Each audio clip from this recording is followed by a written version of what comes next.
All right, so here is the big 485-page PDF. Now, it can be a little bit overwhelming when you download a PDF and you see that it's 485 pages. I get it, but it's worth it. It is worth going through. And I'm going to try to give you a little teaser here of why you should go through this, I guess. The first reason, obviously, is for facts or is for data. So if you don't believe what is being written in this report is necessarily facts, it is data. So we are collecting data. The first thing you're going to find from page 1 through 5 is the Minnesota BCA ACISS 2015-28. Report is dated 1/17/2015. You have the occurrence dates of 1/17/2015 at 1400 to 1/18/2015 at 5:30 a.m. 0530. Page 6 through 8 is Brian Bones' application for a search warrant, January 17th at 15:06 military time. That would be 3 p.m. Page 9 and 10 is the actual search warrant that is signed by the judge of the district court at 15:06. Page 11 is Brian Bones' receipt, inventory, and return. This shows that at 16:51 they searched the house, the vehicles, and the bodies. They collected items AV-1 through AV-22. Pages 12 through pages 13 are written by Sean McKnight. The receipt, inventory, and return. Date of search warrants issued by the judge is the wrong year on both pages, 12 and 13. The collected items AV-23 through AV-55 were collected, or at least written down, by Sean McKnight. And you can see on this, you can see that it's noted who actually collected that item. You'll see a TB, Tara Becker, SM, Sean McKnight, and so forth. BB, Brian Bone. So that's what those little indications are next to it. Page 14 through 17 is the Minnesota BCA ACISS Investigative Supplement Report, 2015-28/1. Report date is 1/22/2015. Two case files are mentioned here.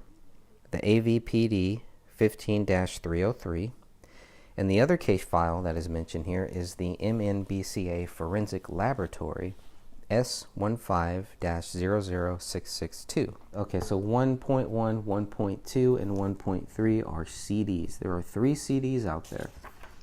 1.1 contains the raw digital images of latent prints from the crime scene. 1.2 is a CD that contains raw digital images of handwriting on wall from the crime scene. And 1.3 is a CD containing raw digital images of bloody footprints found at the scene. Page 17 specifically mentions blood footprints. Now, I know that there is an image out there, a couple of them out there, that when I first saw the pictures of bloody prints on the kitchen living room area floor, I thought they were handprints. I really did. I go back and forth sometimes, but I do, right now at least, I do believe, yes, they are footprints. So I've been looking at any evidence of them being either footprints or any mention of them being fingerprints. But here, they are specifically mentioned on page 17 as footprints.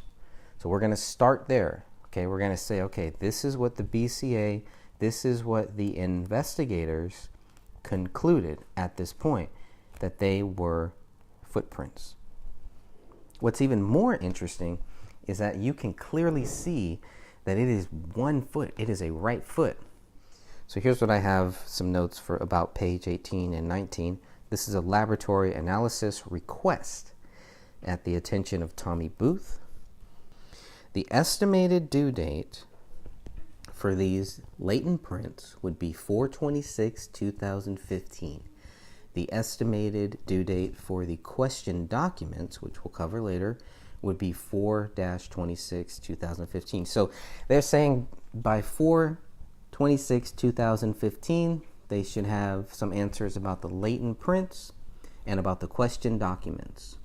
The circumstances and purpose of the analysis is for the latent print comparison and the handwriting analysis comparison. Sticking with that document on page 19, the document was submitted by Elizabeth Elyers of the BCA and received by Carol David on January 26, 2015 at 11:17:48. Page 20 is interesting because it's a draft page. Draft is written 3 times in red on this page, and there's really not much to this. This was filled out, and this is, okay, so we're getting into the ACISS report. Now remember, ACISS report 2015-28. And what you're going to see is a lot of these documents are going to have the same name, ACISS report 2015-28, but then it's going to have a /2/3. Let's go to page 21. MNBCA ACISS attachment 2015-28/3. The report date is 1/26. This is the preliminary autopsy. Okay, so page 23, 24, and 25 are the press release report about this case regarding David, Kamel, and Rania, released by the Hennepin County Medical Examiner's Office. And it basically says David died as a result of a suicide, Kamel died as a result of a homicide, Rania died as a result of a homicide by 1/21. There's no doubt in their mind. Or they wouldn't have released those documents. But they needed to, especially for public panic, and really, especially just for all of the conspiracies. But I didn't think that they really gave the conspiracies any chance.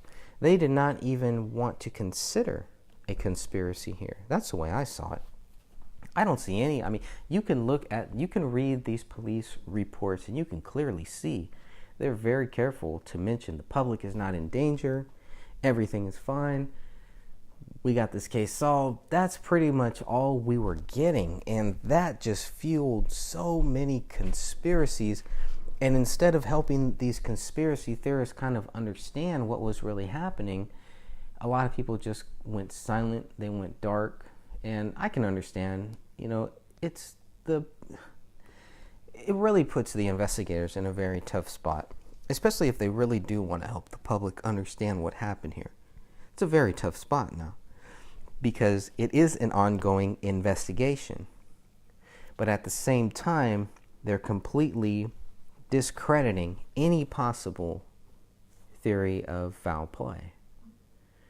They're completely glossing over any possible explanation, any reason, anything that might show that they cannot prove David Crowley is guilty. It's one thing to accuse him, but it's another thing to actually prove it. They were successful in accusing him to a point, and up to a certain date is what I think. They were very successful in trying to convince the public and trying to convince the average person that David Crowley was guilty. They failed, and they continue to fail. And the reason the case needs to be reopened is because they will continue to fail to prove David Crowley is guilty because they cannot prove it. I truly, honestly believe that. Now, can I prove that they cannot prove it? Yes.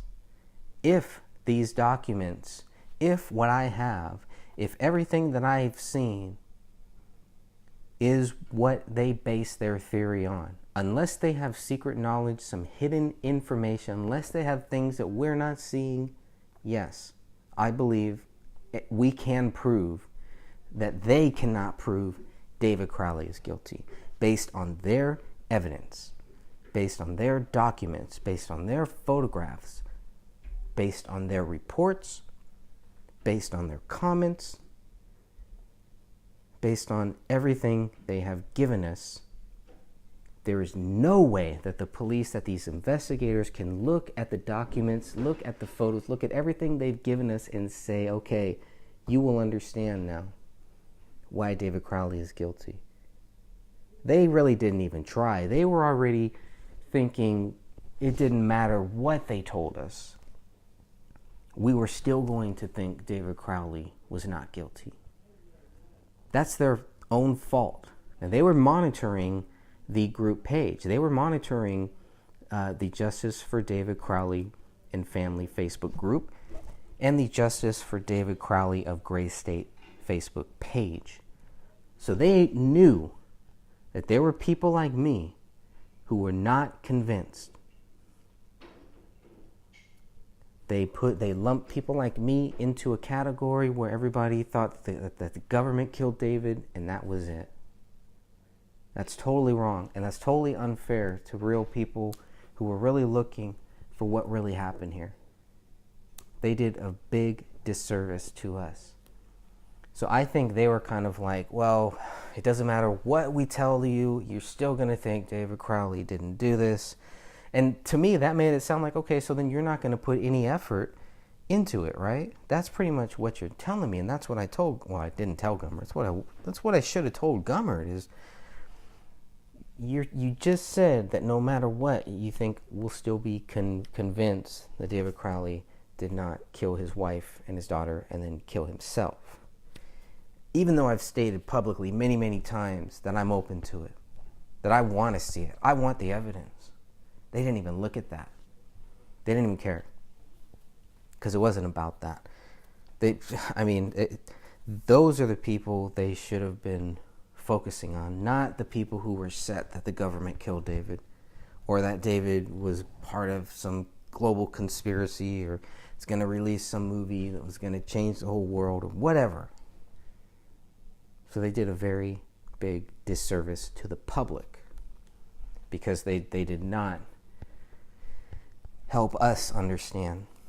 They didn't even take the time, really. So anyways, Gummert did. Gummert at least took the time to answer those questions. He tried to back out, kind of, not really back out, but he, at first he was not going to answer those questions. But he's a man of his word. Gummert is a man of his word, and he answered those questions, and I thank him for that.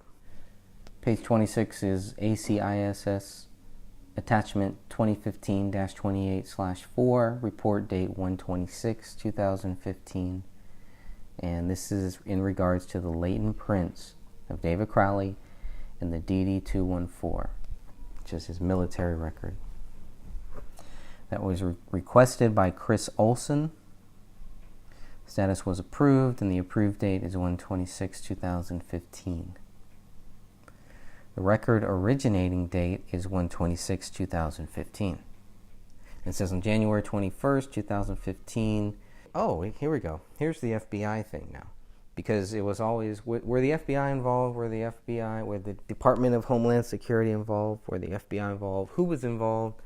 So now we have the one mention of the FBI in these documents. I think this is the only mention that you'll ever see. And it's only for Olson to request from the FBI, from the Minnesota FBI, David Crowley's fingerprint card taken by the U.S. military on 6/24/2003. And this FBI agent, Travis Yarberg, sent Olson David's DD-214 on January 21st, 2015. This shows they had David's fingerprint. This is going to be one of the most important things that you're going to read in these documents, simply because of they have one match to David's fingerprint, one. And it's on the notebook in the office bedroom. That's it. They don't have a fingerprint. They don't have a palm print of David's on that gun. They can't do it. Now you could say, well, it's because the gun was there for 3 weeks. Say it's because of the dog, whatever you want to say. That is a fact. They could not put the gun in David's hand. That's a big thing. It's a huge thing. It's one more reason to reopen this case, I think. You talk about the smoking gun. The bloody gun might be the smoking gun. Okay, so Olson gets the fingerprint card from the FBI on January 21st. Then on the following day, he receives David's DD-214 from SAIC Michael F. McDaniel. So even though we were told that the FBI were not involved, technically they weren't, and technically they were, right? They weren't involved in the investigation. There's no proof that they were involved in the investigation, but they were contacted. So, semantics, yeah, okay. I'll give them that one. And then page 28 through 31, another ACISS crime scene supplement, 2015-28/5. So now we're into the fifth part. Still dated 1/17/2015. The crime scene processing. That's what we're going to be going through here now. The BCA received a call at 14:17. They arrived at 15:30. Their work was completed on 1/18 on the following day at 4:30. The BCA on page 28, you'll see the BCA took 800 photographs. They took a photograph of the exterior, the interior, general area, point of entry, no. Point of exit is no. Shoe prints, no. That was interesting. Footprints, yes. Tire tracks, no. Tool marks, no. Victim injuries, yes. Weapons, yes. So when you think about just another thing, going back to those shoe prints, I did notice that comparisons to the officer's shoe prints were made to shoe prints in the snow. And then I wondered, did the police ever compare David's shoes to the shoe prints in the snow?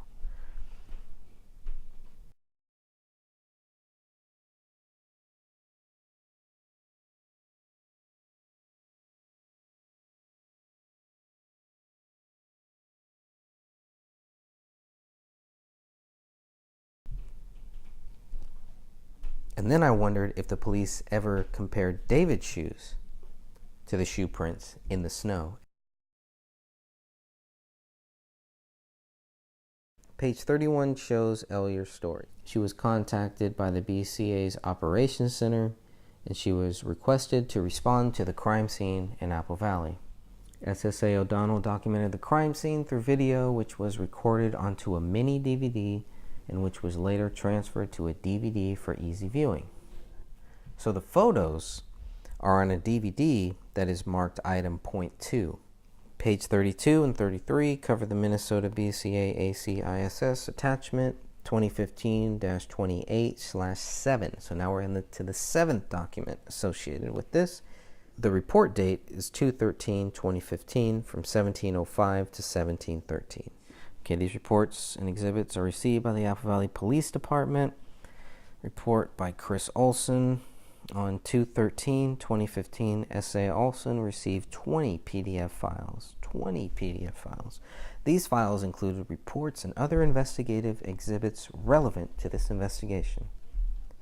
If you look at page 34 through 37, you get half a list of the top 200 donors. Start with number 1, and it's a big jump from number 1 to number 2. Okay, so page 38, you'll see here, we got the training here that Kamel and David took.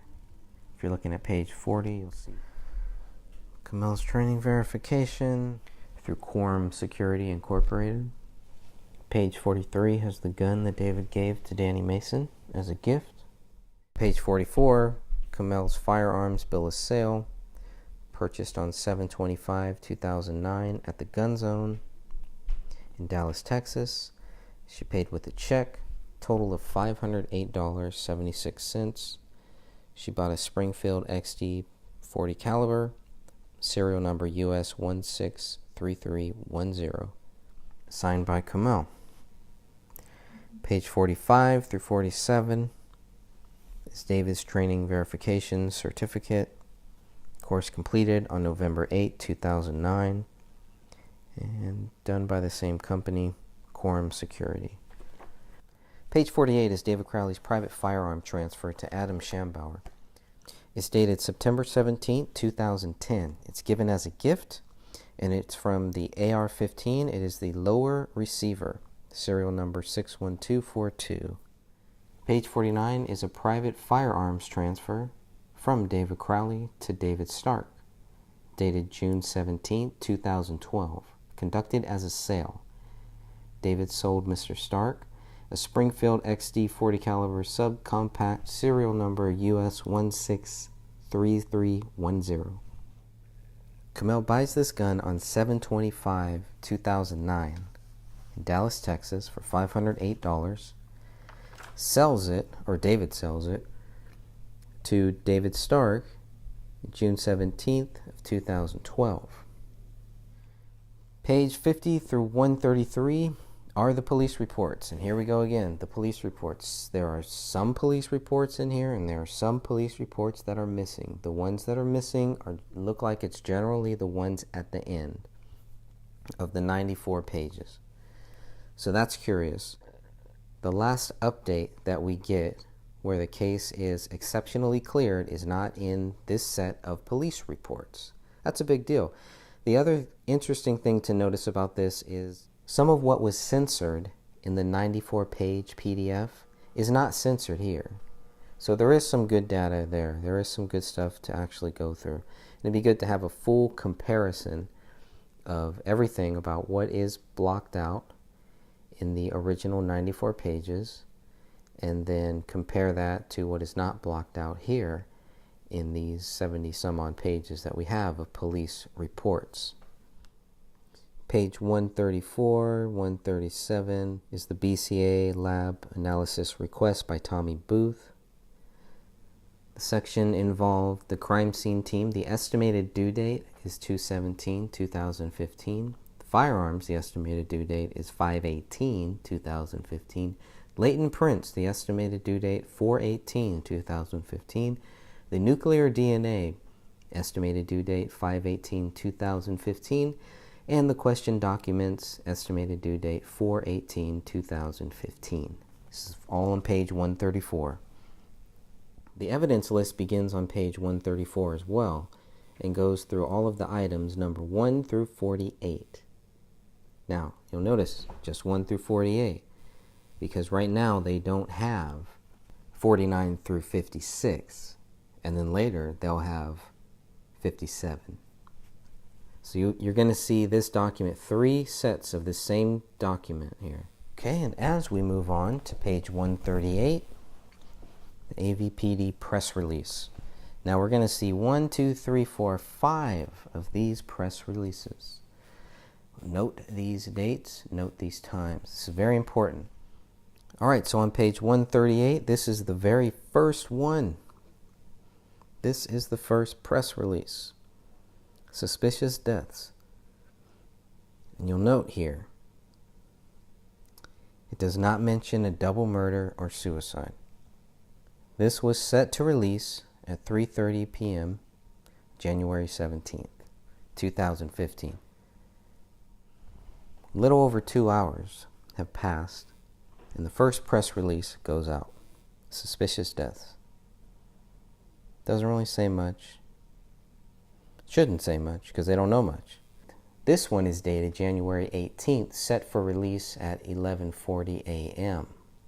This one does mention a murder-suicide, but they're very clear to make sure that there's no threat to public safety.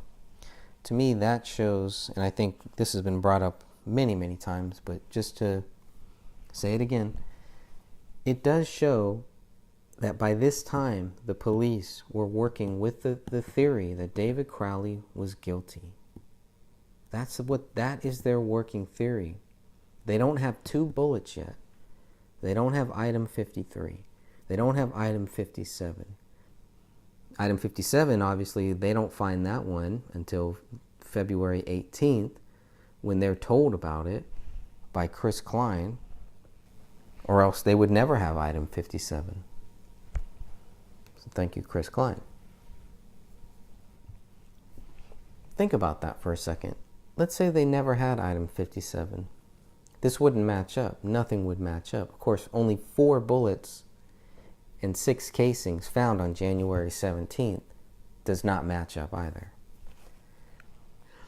So if you're still looking at page 139, you can see, based on this, that the medical examiner's office is still working to positively identify the 3 dead bodies. They haven't identified them yet, and they're already working with this theory that David Crowley is guilty. Even on January 19th, they don't have a positive ID, page 140. But they're already treating this as an apparent murder-suicide. So maybe they're just being cautious. Maybe that's just legal speak, and they're just making sure CYA. And on page 141, dated 1/21/2015 at 3 p.m. Now they have a positive ID. So by 1/21, they have a positive ID. They have already said that they believe that this was a murder-suicide. We can conclude that by 1/21/2015, the police are working with that theory that David Crowley is guilty. They're not looking at other theories. They're not looking at foul play. They've ruled out foul play. Okay, page 142 is going to be the fifth and final press release that we're going to see here. And the investigation is still ongoing. Last verified activity from the residents was late December of 2014, according to investigators. Captain John Brummel is actually quoted in this last one. He is quoted, "The analysis of these devices could provide important information about this incident, but that analysis will take time." Page 144, 145, and 146 all look like they are trying to identify Kamel. January 18th, 1:49 a.m. Ryan Olson sends Sean McKnight this image on page 145 to identify her by her tattoos. Probably one of the fastest, easiest ways to identify a person, I would think. We're going to move on to page 147. Page 147 shows how they were trying to identify David Crowley through the tattoos. And you will note that date originally sent from Ryan Olson to Sean McKnight on January 17th, 2015. Okay, page 150 to 151 is a release form where they are releasing the dog to Dan Crowley Jr. The dog was obviously impounded on 1/17/2015. It's a mixed breed. It's a male. Dan Crowley Jr. claims that dog on January 21st, 2015, according to these documents here. So this fax that we're seeing here, this document was faxed from the pet hospital to the Apple Valley Police Department on January 21, 2015. You can see that on page 151. On page 152, you will see that on January 23rd, 2015, Tommy Booth is notified that the forensic scientist assigned to the nuclear DNA section assignment in this case will be Rebecca Diane. Page 153 is the handwritten report with the list of authorities involved. This lists everybody who was involved in this case. Page 154 through 157 is Kamel's messages with an unnamed person. The dates include Monday, November 24th at 9:57 a.m., where she met with somebody at a coffee house. Kamel's plans for after the holidays. Quote, "I'd also be interested in planning a more elaborate, fun get-together after the holidays." On page 155, she's corresponding with somebody on December 3rd, 12:39 p.m., and she responds on Friday, December 5th at 11:53 a.m. So you can read page 154 through 157, and you can see, and you can judge for yourself. Because we get down to page 156, and now we're in December of 2014.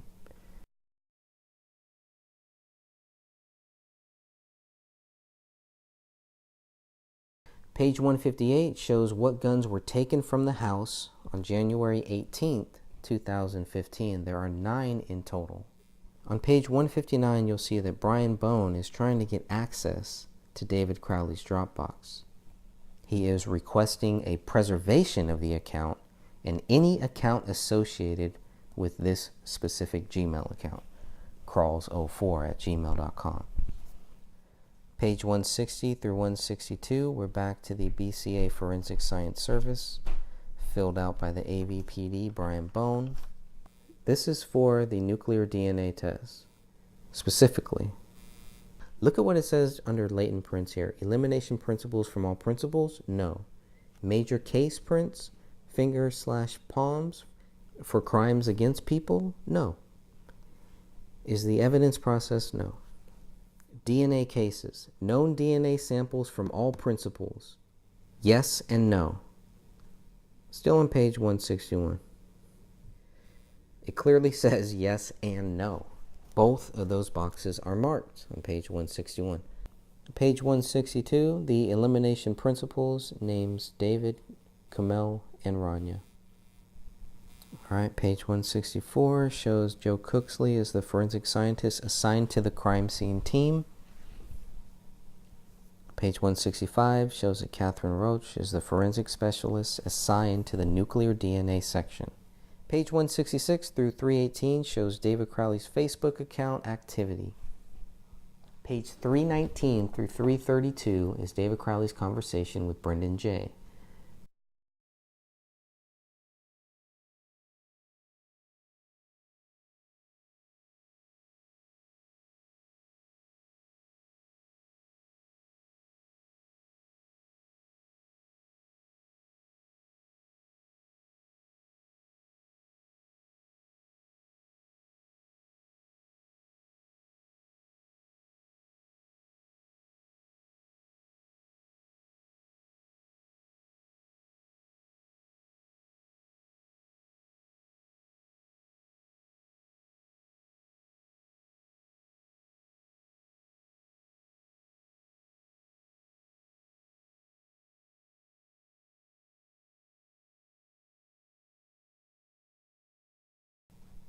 Look at page 335 and 336 now, and you will see this post that was removed. You won't find this post anymore on David's social media. This was removed, a removed post, page 335 and 336.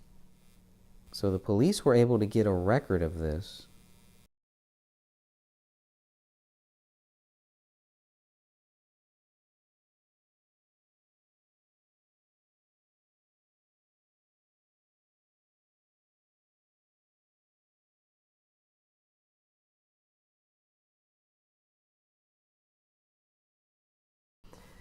All right, page 337 shows Sean Wright with Luke Radowski. Again, you got to ask why. What is going on here? Well, obviously, to the police, page 337 relates to 335 and 336, or it also relates to 338. Check out 338. That's when Sean Wright starts asking for the admin rights. So I was just wondering, when I looked at page 341, I was like, why is this post here? And then I scrolled up to page 340, 339.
Now, the thing is, if they already think David Crowley is guilty at this point, why are they doing all this? Why are they going through all this stuff? I don't know. Page 342 is the email exchange between David and Jason Allen. Now, Jason Allen forwards this email to Sean McKnight on January 20th, 2015. David sent this email on 12/17/2014. He was planning for the future. He was actively planning for his future. How does that equal a suicide? How do they go from planning your future to committing a double murder-suicide.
Page 345 is a picture of David, Danny Mason, and others on Facebook.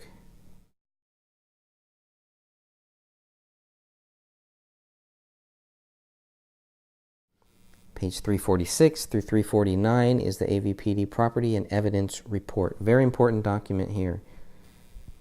Page 350 is the Property and Evidence Report, dated 1/22/2015 at 1:59 p.m. This is the bullet that rolled out of the carpet. It's also listed as item 026 on there. Page 352 is another Property and Evidence Report with the bodies in the bags. This is print dated 1/27. Page 353 is David's clothing list. Page 354 is the evidence receipt for David's clothing list. Page 356 to 358 is the same thing for Kamel, her evidence receipt.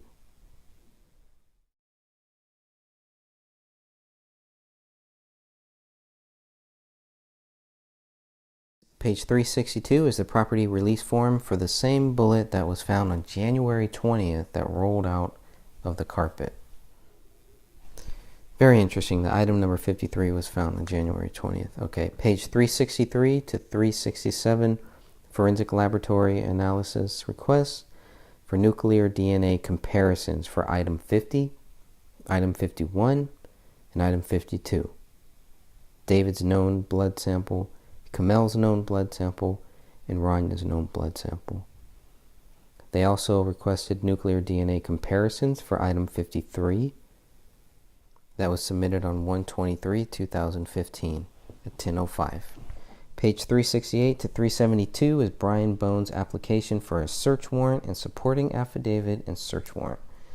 373 to 375, Brian Bones / Sean McKnight receipt, inventory, and return. Now we're getting to the nitty-gritty. AV-1 through AV-55. You'll notice on page 373, dated 1/17/2015, but on page 374, it is dated 1/17/2014. Simple error, minor error. Here we have 23 through 44. Looking at page 375, going to AV-55. 367 is the receipt of filing search warrant. Contains a copy of the warrant. 378, AVPD Detective Michael Tietz to AT&T National Compliance Center for AT&T, sent on 1/22/2015. Page 379 shows AVPD's attempt to contact T-Mobile. Page 380 through 384 is a search warrant application for AT&T phone record 651-333-0072 between the dates of 9/1/14 and 1/21/2015, signed on 1/22. Page 385 to 389 is a search warrant for AT&T phone record 212-470-5794 between the dates of 1/1/2014 and 1/21/2015. Page 390 to 394 is a search warrant for the T-Mobile phone 254-616-0461 between the dates of 1/1/2014 and 1/21/2015. Page 395 is a search warrant for the AT&T phone record 612-999-4890 between the dates of 9/1/2014 and 1/21/2015. Page 396 to 399 is when Gummert learns in regards to Rania School that David and Kamel had multiple emergency contact numbers on file at the school, including the number 612-999-4890. Page 400 to 404 is Sean McKnight's search warrant for the computers and digital media storage, and the list of items are included. This evidence may show motive, pre-planning, intent, or a recording of the crime itself in video, still images, or audio form, and we know that's not true. 28 devices were found in total. This is the autopsy of David has not yet been started. If you look at page 401, just going to quickly go to a different document here to refer when the autopsies of David were done. Autopsy here says 11:50 a.m. So page 1 of David Crowley's autopsy says 11:50 a.m. But Sean McKnight's report clearly says the autopsy hasn't even been started yet. And it's signed and dated 13/30, 1/18/2015. Okay. Page 405 to 409 is Brian Bone's application for a search warrant and supporting affidavit. They are requesting financial records, Wells Fargo records. On page 407, there's indications of financial trouble. From what they say, Detective Bone thought money and debt can be a contributing factor to motive in cases of homicides. He doesn't specifically say this case on page 407, but he mentions that they might have financial trouble. There's indications. What are the indications of their financial trouble? Because people told them that? Page 410 through page 413, David Crowley's financial records warrant and application requested by Brian Bone on 2/2/2015 at 2:13 p.m. They are requesting AAA credit screening and financial records. Page 414 to 418, Kamel's financial records warrant and application, also requested by Brian Bone on 2/2/2015 at 2:13 p.m. Page 419 to 421 cover David Crowley's Dropbox search warrant and application. This is also requested on the same date, 2/2/2015, 2:13 p.m. by Brian Bone. Page 422 to 427 is the Equifax request from Avpd with the warrant attached. This is requested by Brian Bone on 2/4/2015 at 4:22 p.m. They are specifically requesting financial records for Kamel. Page 428 through 432 is pretty much the same thing, but for David Crowley, it's an Equifax warrant and application. Same date, 2/4/2015 at 4:22. They want David's financial records. So they have this stuff. And we see at the very end of this, again, there is very little proof of any financial trouble, from what I can see here. And that doesn't include David's pending deal for his Hollywood project. And it doesn't include the $14,000 check that was left on their front doorstep. And they're still saying that there's indications of financial trouble. With the $14,000 check found on the front doorstep, it's hard for me to believe there's indications of financial trouble. Why aren't the police seeing the same thing? Why aren't investigators seeing that same thing? Why did Mason Hendricks not want this to be made public? Did not want this in the police reports that were given to us? He told me that. Because this kills that story. This kills the whole theory that they had major money problems. Page 433 is the Apple Valley Police Department Incident Recall Report from Sidra. And this one is dated 10/18/2014. This is when Sidra goes to the Crowley house and is turned away. She wants to go see her sister. She goes there to pick up one of her dad's cars. She does not see her sister. She does not see her niece. She only sees David. From what she says, David won't let her in, won't let her see them. And she's worried. Who wouldn't be worried? You should be worried. This is the second call. This is Sidra's second call to 911. The first call you'll see on page 343. And that one happened same date, 10/18/2014. This call was at 19:08. They arrive at 19:30, and this is closed at 19:51. That's page 434. Take a look at that one. 2 calls within 2 hours. So she's in the lobby of the police office asking for assistance getting the cars back. The police can't help since it's a civil issue. All right, page 435 to 436. Back to the BCA ACISS Crime Scene Supplemental Report. This is 2015-28/8. The report date is 2/18/2015 from 0 to 0. This is item 57. A bullet found a month later. Police will try to tie this bullet to David's murder weapon. I don't think that they'll be very successful. The call was received at 2/18/2015 at 16:30. The time that they arrived is 17:30 and the time completed is 19:30. 2 hours. Exactly. 28 photographs were taken this third time that they've come into the house now. They recovered a spent bullet, Christopher Olson. On Wednesday, February 18th, 2015, Special Agent Lance Lehman is contacted by the BCA's Operations Center to respond to 1051 Ramsdale Drive. Lance Lehman is briefed by BCA Special Agent Chris Olson, and the purpose of this event was to document and recover a spent bullet from the attic. And the BCA crime scene team was on site as well, including Joe Cooksley, who was there on the first day, on January 17, 2015. He was there, and Beth Wolf. Special Agent Lehman took the 28 photos, item 8.1. This is all on page 437. Really good stuff here. The record original date is 2/19/2015 at 9:55 by Lance Lehman. Page 439 to page 442 are the crime scene drawings. Very interesting stuff here, especially when you think about the 3 different dates and you look at the dates on here. So there's no doubt they had to update this twice. Page 443, the Minnesota BCA ACISS lab result attachment. The report date is 2/3/2015 for nuclear DNA.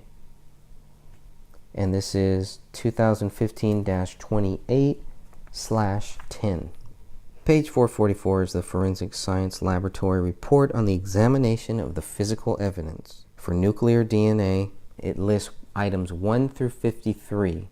That's it. That's what they're testing for nuclear DNA in this document at this point, up until this point. Page 446 are the results of the lab exam. This is the blood. Presence of blood is found on the pistol, item 1A, in 4 areas. It's 1A-1, which is the grip of the gun, 1A-2, which is the slide of the gun, 1A-3, which is the trigger of the gun, and 1A-4, which is the muzzle of the gun. They also find presence of blood on the magazine, item 1B, in 1 area called IB-1.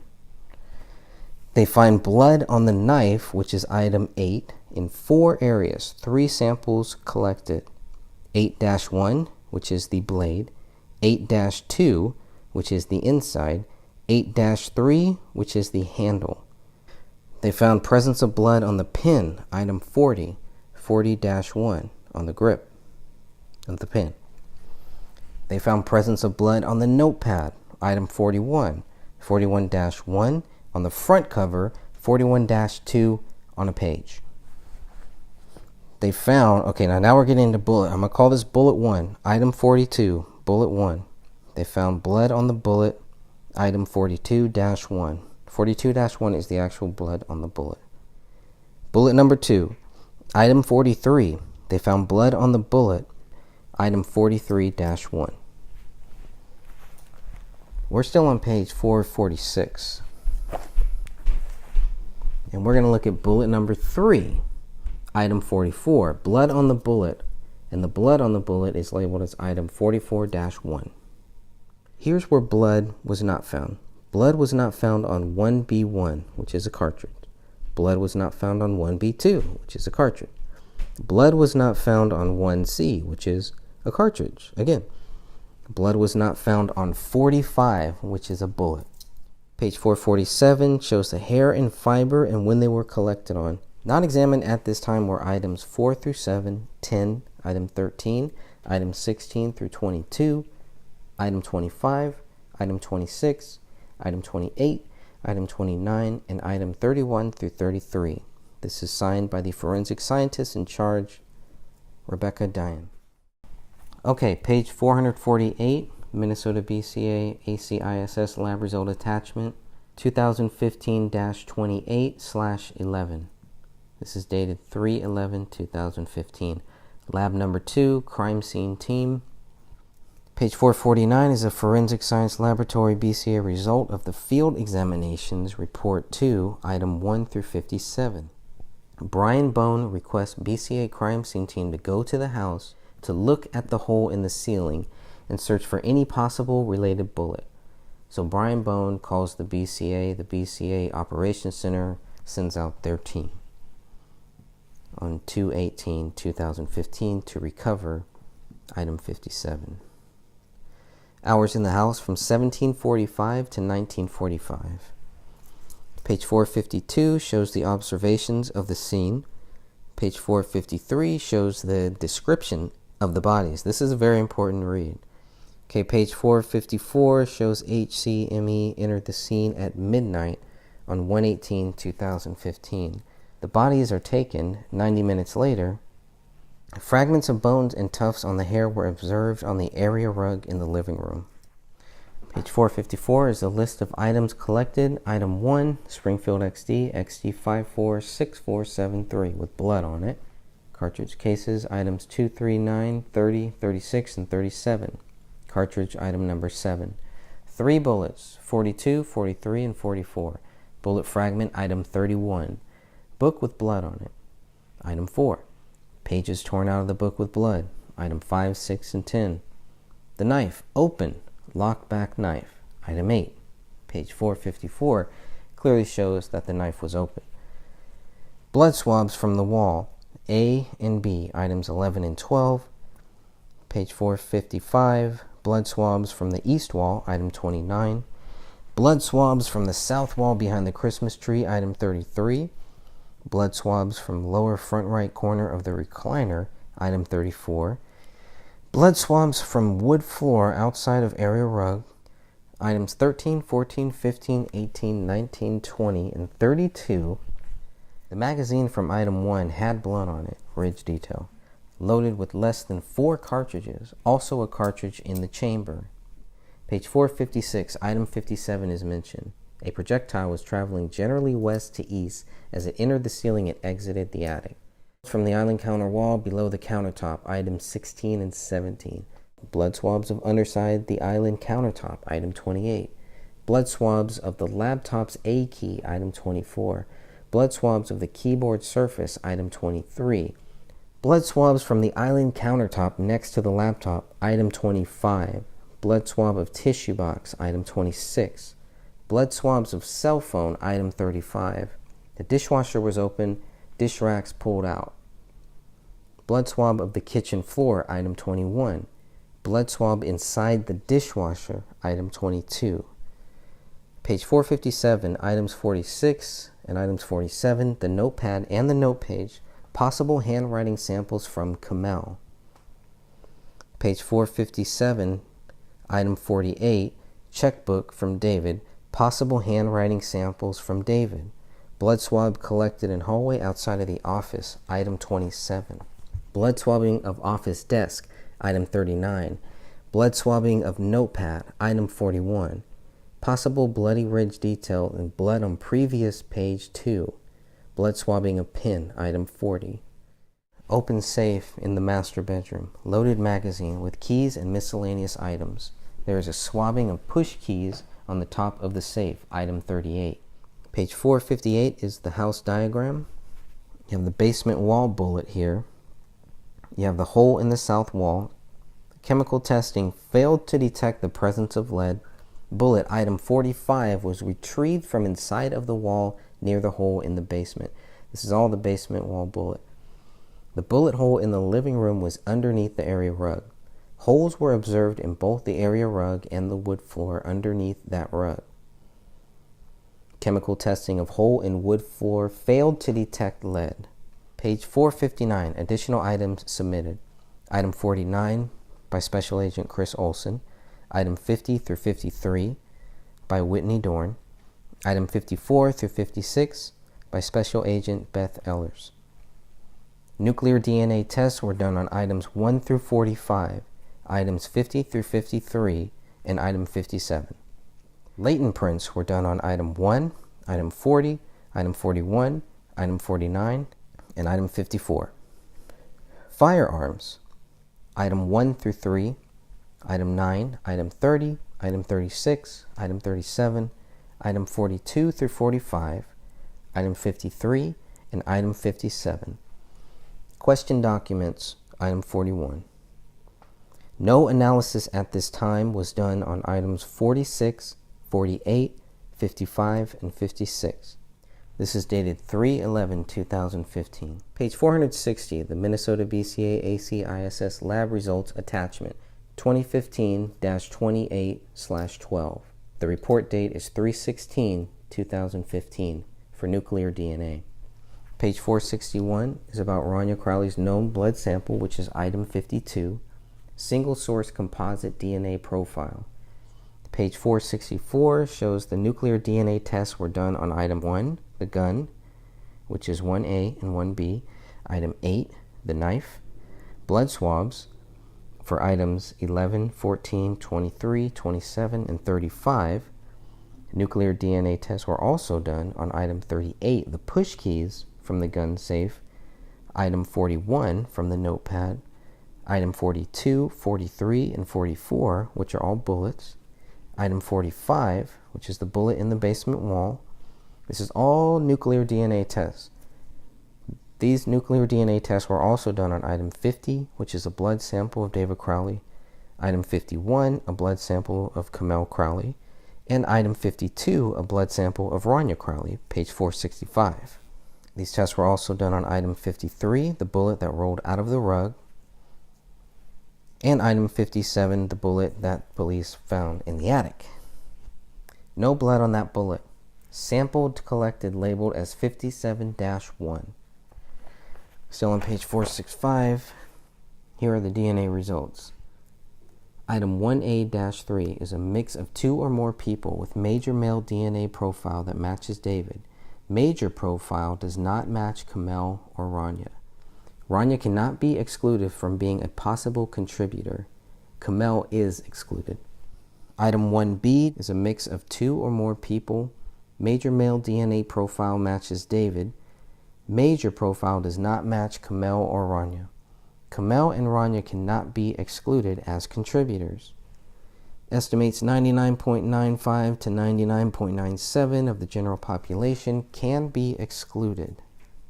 Page 466 is item 8-1, which has a mix of 2 or more people. David, Kamel, and Rania cannot be excluded from being contributors.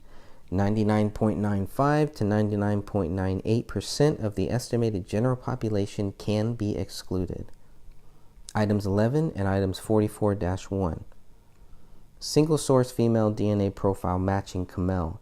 David and Rania are excluded. Item 14, 23, 27, 42-1, and 43-1. Female DNA profile matching Kamel. David and Rania are excluded. Item 35 has a mix of 2 or more people. Kamel and Rania can't be excluded. David is excluded along with 99.9998% of the general population. Page 466, item 38, which shows a mix of 2 or more people. Major DNA profile matches Kamel. Major DNA profile does not match David or Rania. However, David and Rania cannot be excluded from being possible contributors to the mixture. Page 467. Item 41-2 has a mix of 2 or more people. Major DNA profile matches Kamel. Major DNA profile does not match David or Rania. David and Rania are excluded. Item 45-1 shows no DNA profile obtained. Item 53-1 shows a mix of 2 or more people. Major DNA profile matches Rania. Major DNA profile does not match David or Kamel. David and Kamel are excluded. This is very important right here because item 53-1 is the bullet that rolled out of the carpet on January 20th. What you're reading here shows they did not have the bullet that they will say killed Rania until 4 days after the bodies were taken out of the house. That's ridiculous. 4 days after, January 17th goes by. Bodies are taken out January 18th. January 19th goes by. January 20th, when there's cleaners in the Crowley house, a bullet rolls out of a carpet, lands on the hardwood floor. Cops are called in to collect this bullet. This document on page 467 shows this is the bullet that killed Rania, most likely. That's what it's telling me. They missed this bullet too. The only bullets they found, if their logic is correct, the only bullets they found on January 17th were related to Kamel. Page 467 to 468 covers item 57. There is a male DNA profile that matches David Crowley. Kamel and Rania are excluded. Insignificant genetic information led to no statement on minor types. Page 469 is the autopsy reports. Minnesota BCA ACISS attachment 2015-28/14. The report date is 4/14/2015. This is the final autopsy reports. Page 470 shows that Chris Olson receives the final autopsy reports. Final autopsy claims David died of a self-inflicted gunshot wound to the head. Page 471, the Minnesota BCA ACISS lab result attachment 2015-28/15 with a report date of 5/24/2015. Lab 5-FA. Page 472 covers the forensic science laboratory tests on firearms. Lab 5, there's an item list. This is dated 5/22/2015. Page 473 shows the results of the laboratory examination. On item 1, the gun fired item 2, fired item 3, item 9, item 30, item 36, and item 37, for a total of 6 .40 cal Smith & Wesson cartridge cases. Now, item 1 also fired item 42, item 43, item 44, item 45, item 53, and item 57, for a total of 6 .40 caliber Smith & Wesson bullets. They find matching features between item 57 and item 31. So item 1 fired item 31. Item 7 was not examined. It's a cartridge. So they take the matching features between item 57 and item 31 to show that item 1 fired item 31.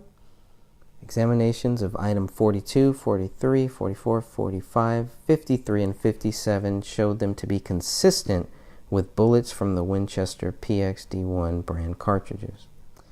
You know, when I first read this, I thought it was the other way around. I thought they were using item 31 to help prove item 57 was fired by David's gun. Reading this now, I'm looking at it differently, and now I'm thinking they're trying to say what they found with item 57 helps them prove something about item 31. They don't even know that David's gun fired item 57, and they're going to use item 57 to help prove that David fired item 31. Lisa Kinsella is the forensic scientist here. Page 474 is the Minnesota BCA ACISS lab result attachment 2015-28/16. The report date is 7/2/2015. Lab 6. This includes a list of question documents. Includes 41A-1 to 41A-59. Lots of items to cover here. Okay, page 476. We're talking about blood. Item 41A-20A.